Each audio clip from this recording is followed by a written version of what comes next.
Hey guys, Willem from Blauberg Snake Rescue here.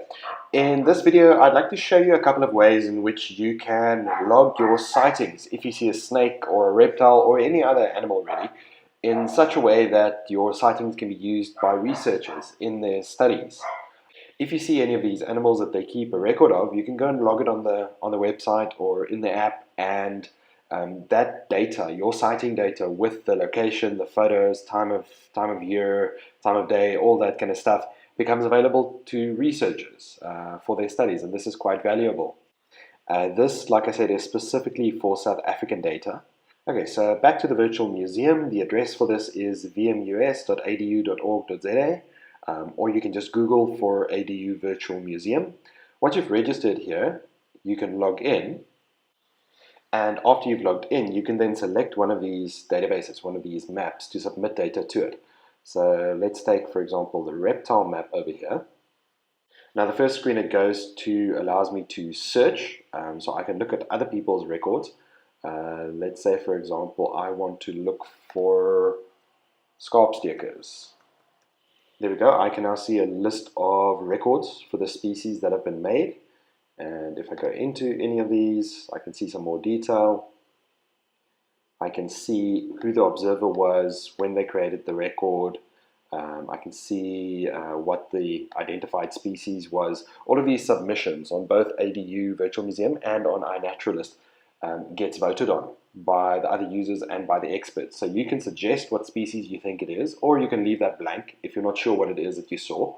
And then the experts will take a look and they will actually vote on this and select the final and make a final decision. Okay, so in this case I can see there was one photo there. I can see a couple of comments left by the expert panel, and they all agreed on what the species here was. So you can look at the data as a list like this, or you can look at it on a map. And by the way, with ADU Virtual Museum, all of the location data is obscured to some degree, so you can't see exactly where these animals were found, which is a good thing, because especially with endangered species, you don't want people to be able to see where they're typically found and then go right there and try and catch them to sell them or do anything illegal like that. So let's look at a map for the spotted scarpsteker as well. There we go. I can now see throughout South Africa where the observations were recorded for the species, how many observations were recorded, etc. Okay, but let's take a look at logging your own data. So after you've logged into the ADU Virtual Museum, on the left-hand side there's a data upload link. You just click on that, and now you need to fill in some information. If anyone else was with you when you made the observation, you can fill their names in here if you'd like. Then you set a year, month, and day for when you saw the animal. You select your country, you select a province, you select a town, and you can narrow it down even further. So let's say in this case it was Big Bay.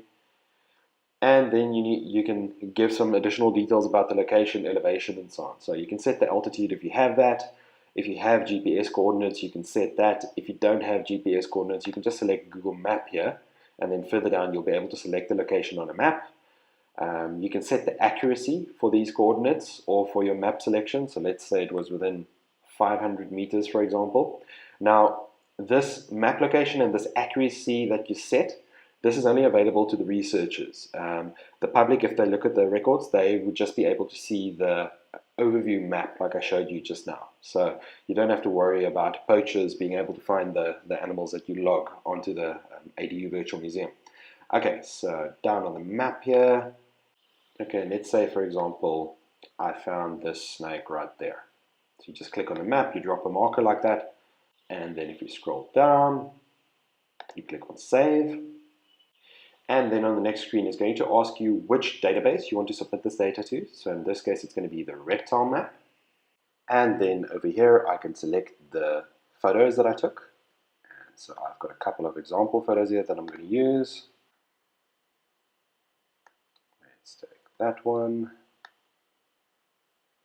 And that one, I'm not going to submit this record because I didn't actually see the snake there. But these are just photos from another observation that I had. Okay, scrolling down, I can specify what species I think it was, if I think I know what it was. In this case, I know that it was a herald snake. You can put in the scientific name, you can put in the general name, or if you don't know what it is, you can just leave it empty. And then if you saw multiple animals at the one location, you can add another record here, and another record, etc. Or just scroll down to the bottom and you click on submit. And then your data will be posted through to the ADU Virtual Museum. On the left-hand side of the page, if you go to My Records, you will see a list of the records that you've submitted so far.